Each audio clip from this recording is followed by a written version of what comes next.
Hello everyone, this is the second half of Chapter 12, Overview on Metabolism and Free Energy from Essential Biochemistry.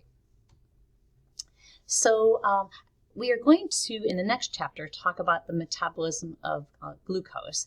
So the cell carries out the exergonic combustion in many steps. So over here, glucose, when it's oxidized in the presence of oxygen, to be completely combusted to CO2 and water. There are many steps. It will actually take us 3 entire chapters to talk about all of them. That's how many steps there are. But in this multi-step pathway, energy is released in sort of little packages and captured in a usable form. And in the cell, that usable form is generally ATP.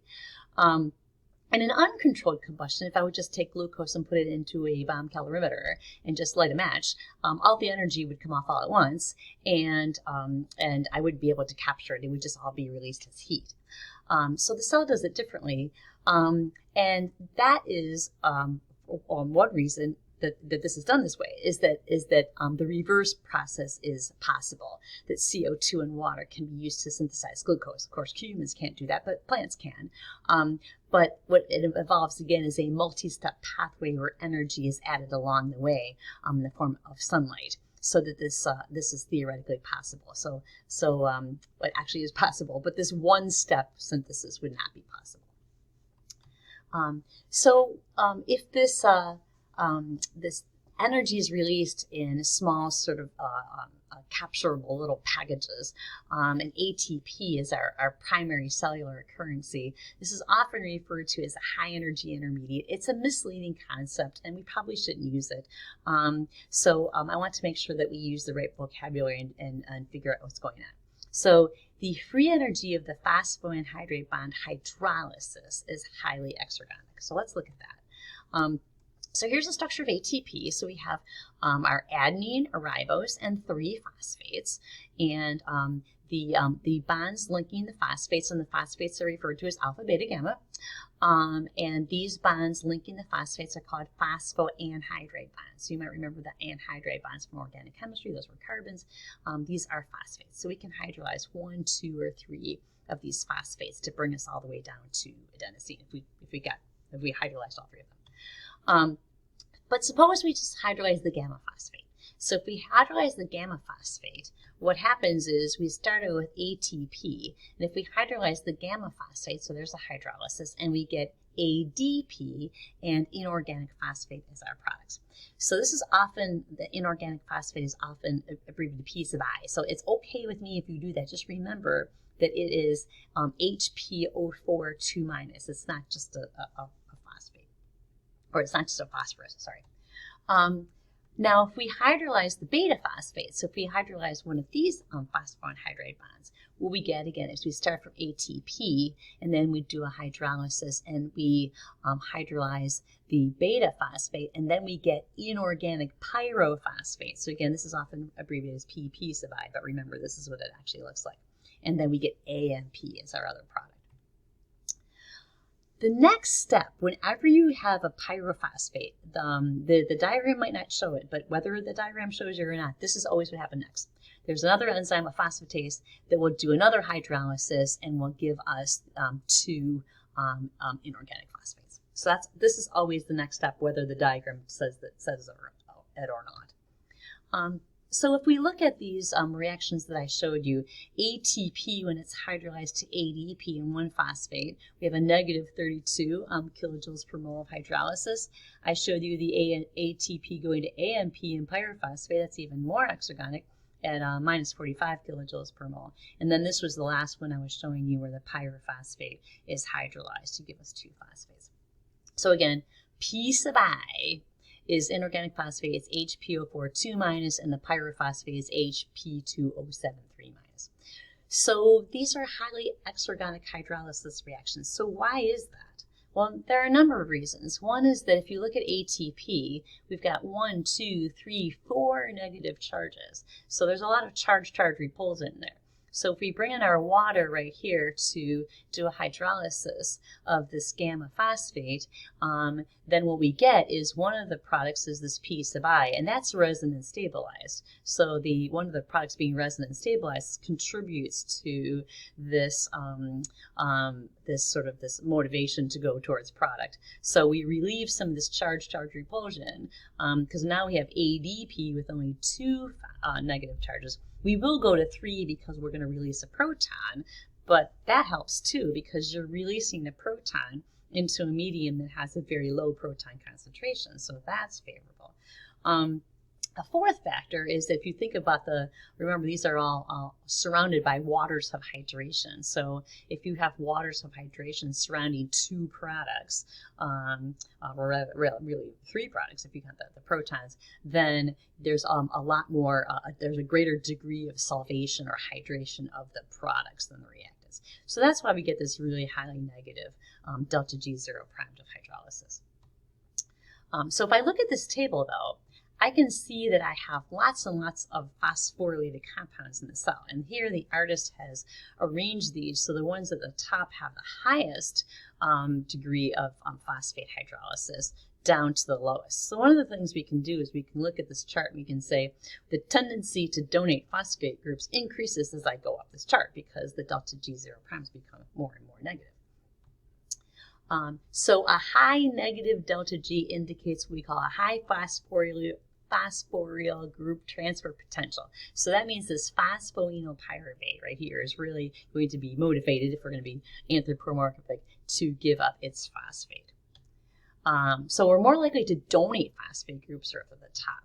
We're more likely to accept phosphate groups at the bottom. So glycerol is going to be more likely to accept a phosphate to become glycerol 3-phosphate than to donate a phosphate. What that leaves then is our ATP, which is right in the middle. So Mother Nature made a wise choice here. So ATP can donate a phosphate group, but that means that the phosphate group can actually be donated to ADP to form ATP. So we have ATP right here in the middle. Why this is important in terms of what we call these coupled reactions. So any reaction that occurs in the cell has to be exergonic. So if you're presented with a reaction that's endergonic, it can't happen unless you make it exergonic by coupling it to something that's more exergonic. And you must have a common intermediate. And overall, the reaction should be exergonic. So what that means is if you want to accomplish the goal of phosphorylating glucose. You can't just take glucose and an inorganic phosphate and just pop them on and form glucose 6-phosphate. That won't happen because the delta G0 primed is just too positive.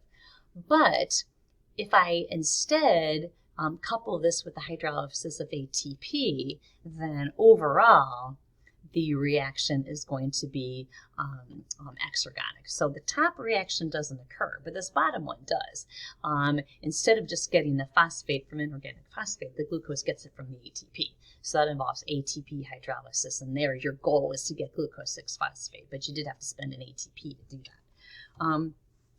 We are allowed to do this because delta G0 primed is a state function. So that means it doesn't matter what the path is, or it matters the beginning and the end. So if we take these two and add them together, then that gives us the delta G0 primed overall of this reaction, which is exergonic. Now this doesn't show it right here, but there has to be a common intermediate. There has to be some way of tying these together. So it's not like the ATP does the hydrolysis of the phosphate and the phosphate wanders over here and pops onto the glucose. It doesn't happen that way. But it doesn't matter how it happens because this is a state function. So we can sort of imagine it happening that way, even though it really doesn't. So the way it really happens is you need a common intermediate. So a coupled reaction must have a common intermediate. That is shown here. So when you attach an amino acid to a tRNA, which you have to do during translation, if you're at the ribosome, the amino acids don't just wander over to the ribosome by themselves. They have to be escorted there by transfer RNA. And the transfer RNA, there's a covalent bond between the transfer RNA and the amino acid. So the way that you do this is here's your amino acid over here on the top left, shown in blue, and here's our ATP, and those little squiggly lines are meant to represent the phosphoanhydrate bonds. So what happens is we hydrolyze that one, and we get pyrophosphate. And that then attaches this amino acid, again shown in blue, to AMP sort of temporarily. So that's the intermediate. And remember, I did tell you that if you got a pyrophosphate, the next step, whether they show it to you or not, was that you would get 2 orthophosphates. So then what happens is in this next step, a tRNA comes in and bumps off the AMP, and now there is our transfer RNA attached to the amino acid. So what happened is, if you look down here, so X is the amino acid, and ATP is what we needed. So the what happens is there's a hydrolysis of this phosphoanhydrate bond, and we get AMP covalently bonded to X, and with the release of the pyrophosphate. So this XAMP is our common intermediate. So here, the second step, XAMP, Y is the tRNA, and now we have X, which is the amino acid, Y is the tRNA, and AMP is the leaving group. So this does show a coupled reaction involving ATP. So we need to hydrolyze 2 phosphoanhydrate bonds in order to drive this reaction. So in the first step, and this doesn't show this down here either, but this pyrophosphate right here is coupled with the hydrolysis to give us 2 regular phosphates. So what this means is that in a cell, we're generating ATP in catabolic reactions, and we're using it up in anabolic reactions. So that means that in a living, healthy cell, that if we are consuming ATP, we have to regenerate it, and the cellular ATP, if you would measure it, is nearly constant. So that means that the regeneration rates and the consumption rates have to be relatively equal. So how do we regenerate ATP? Well, there are 2 terms that we have to describe this. So one's called substrate level phosphorylation. Substrate level phosphorylation is when a substrate donates a phosphate to ADP to make ATP. So that's one way. Oxidative phosphorylation is electron transport, and we won't get to that until chapter 15. So those are the 2 ways to make ATP: substrate level phosphorylation and oxidative phosphorylation.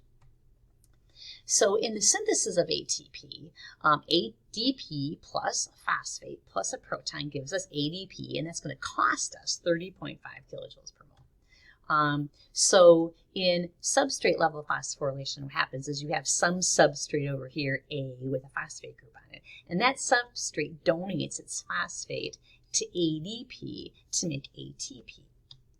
So this is called substrate level phosphorylation. So that means a transfer of a phosphate group over here on the left from a compound with a high phosphoryl group transport potential transfers its phosphate from itself to the ADP to make ATP, and then you get your substrate without the phosphate in it. So let's look at an example, phosphoenolpyruvate. So phosphoenolpyruvate can donate its phosphate to ADP to make ATP, and then you end up with pyruvate. So this is substrate level phosphorylation. So this, again, is a way for us to make ATP. Again, it involves the transfer of a phosphoryl group right here from a substrate, the phosphoenolpyruvate, to the ADP to make ATP. So again, I can use this over here where I look at if I would just do a hydrolysis. This is minus 61.9 kilojoules per mole. That's more than enough. If it's going to cost me 30.5 kilojoules per mole to make an ATP, doing the hydrolysis actually yields me a lot more than that. So overall, this substrate level phosphorylation is exergonic, and it has to be, or it wouldn't occur in the cell. So the coupled reaction again involves the phosphate and the phosphoenolpyruvate being donated to ADP to make ATP. So again, this is a coupled reaction. We're using sort of this idea of this being a state function where we're not saying what the path is. We're imagining this happens in 2 steps. It doesn't, but we can imagine it that way because it's a state function and path doesn't matter. But what this means is that this substrate, the phosphoenolpyruvate, has to have a higher phosphoryl group transfer potential than ADP. So that's when we make ATP. And you might notice that the phosphoenolpyruvate was at the top of the table. So if you're if you're above the ATP-ADP reaction right there, you can donate your phosphate group to ADP to make ATP, and that's what happens. Now, if you don't like the graph, maybe you'll like this. So here's phosphoenolpyruvate. So this line right here between kind of like this tan color and this blue color right here, is ATP. So phosphoenolpyruvate can donate a phosphate to ADP to make ATP. So again, I don't really like this term, but this book uses the word high energy phosphate compounds. This just means that when they donate their phosphate groups, that you generate more than 30.5 kilojoules per mole. So you can easily make an ATP.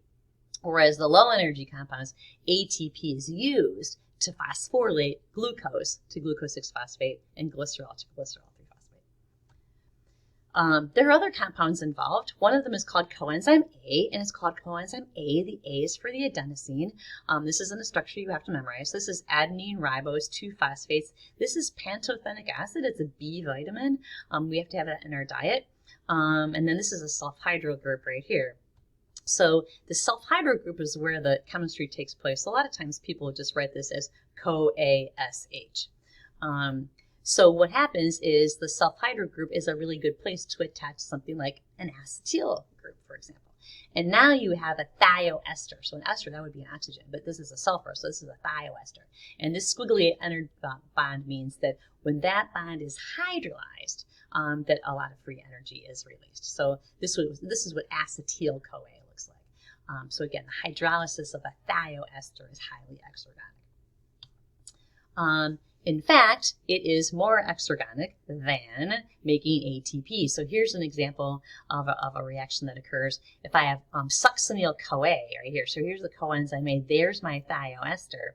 Here's GDP, which is energetically equivalent to ADP, and phosphate. And if we hydrolyze this thioester bond right here, we can couple GDP and phosphate to make GTP. This hydrolysis of the thioester bond yields about the same amount of free energy as the phosphoanhydrate bond hydrolysis. So that means we can capture it to actually make GTP, which is equivalent to ATP. So we want to be able to spot these reactions easily when you see them. So metabolic redox reactions, reactions to be considered to be catabolic of the biological molecule is catabolic reactions are oxidation. So the biological molecule is oxidized. So you might remember from general chemistry, Wiley and Sisger, loss of electrons is oxidation. In our biochemical reactions, we'll lose electrons and protons. Sometimes that's hard to spot. It would be sort of tedious to count up all the electrons. So what we tend to do as a shortcut is to look at a particular carbon and look at when you're transforming from reactants to products.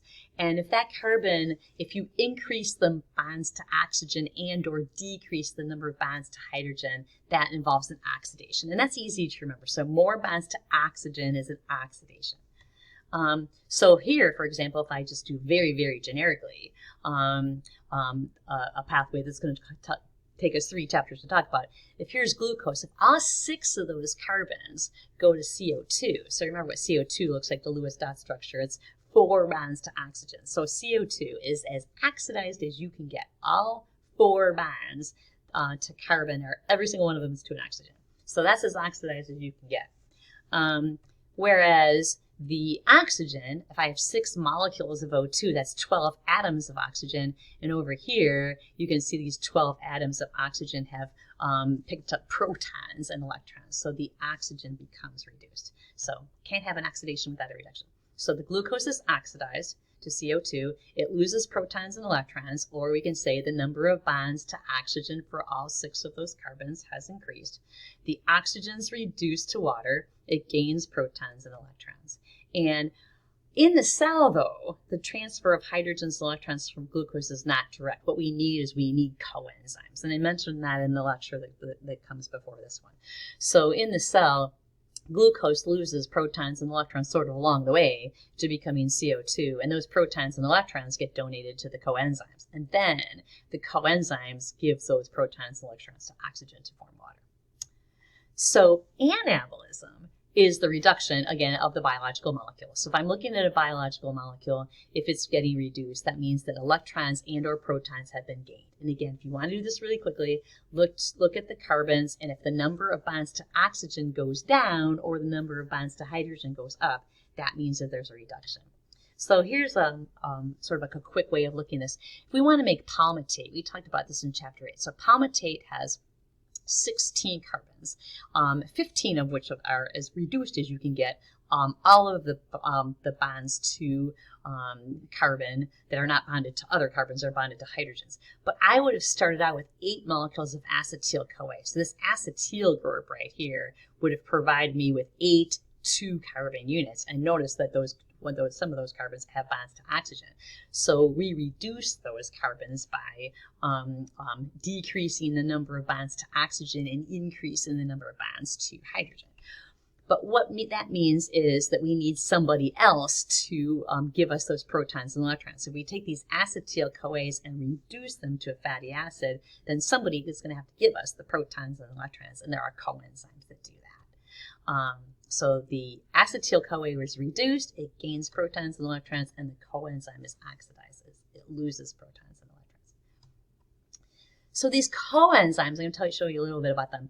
In catabolism, the coenzymes involved are NAD plus and FAD, and when the metabolites get oxidized, they donate protons and electrons to NAD plus and FAD.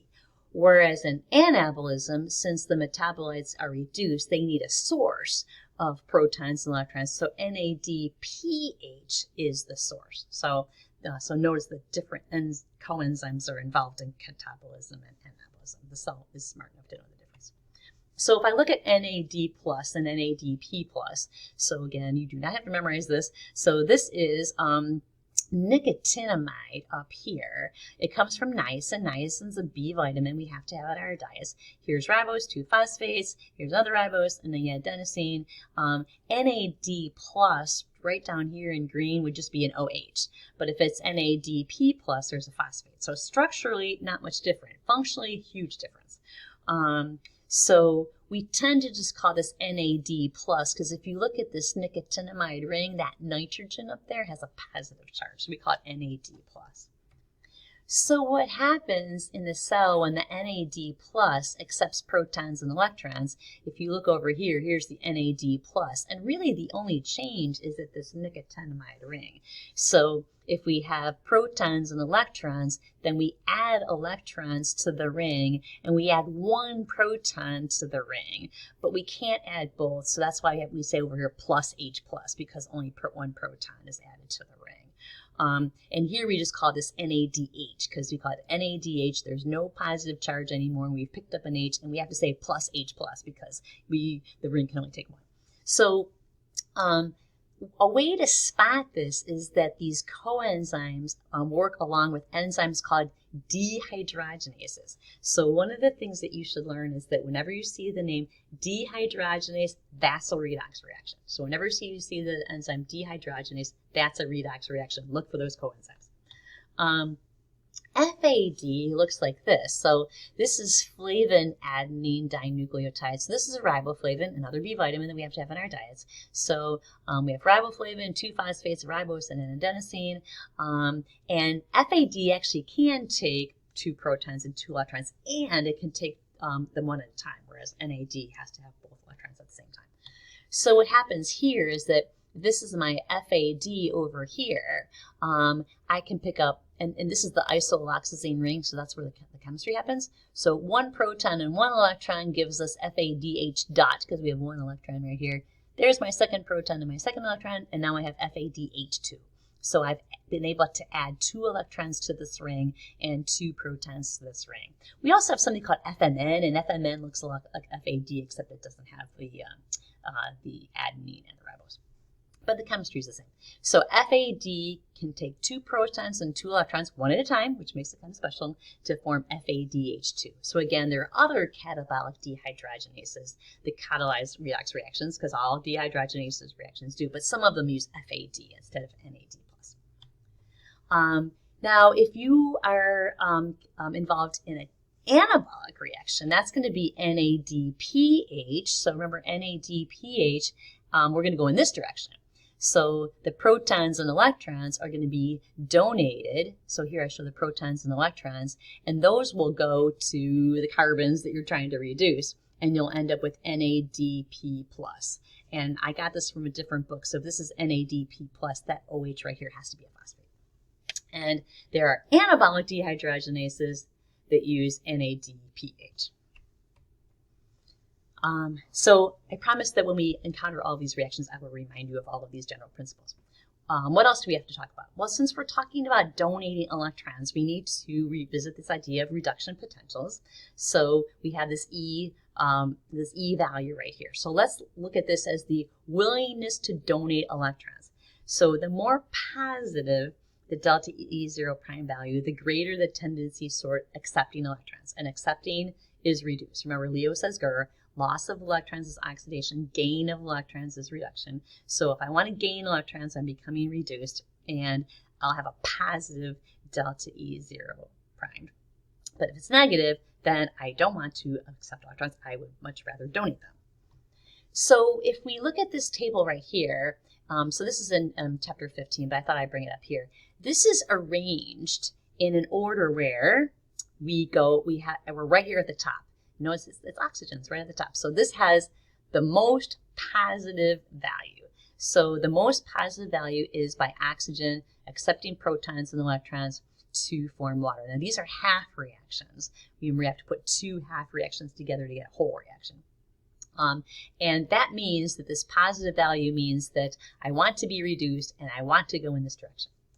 But if you go all the way down here to the bottom, now we have negative values, and that means this acetate, again, these are all written as reduction potentials, but the acetate is shown gaining protons and electrons to form acetaldehyde, but it doesn't want to do that. It would rather actually go the other way. The acetaldehyde would rather give away protons and electrons. So we can look at this table then as increasing affinity for electrons. So acetate doesn't have a high affinity for electrons, but oxygen really does.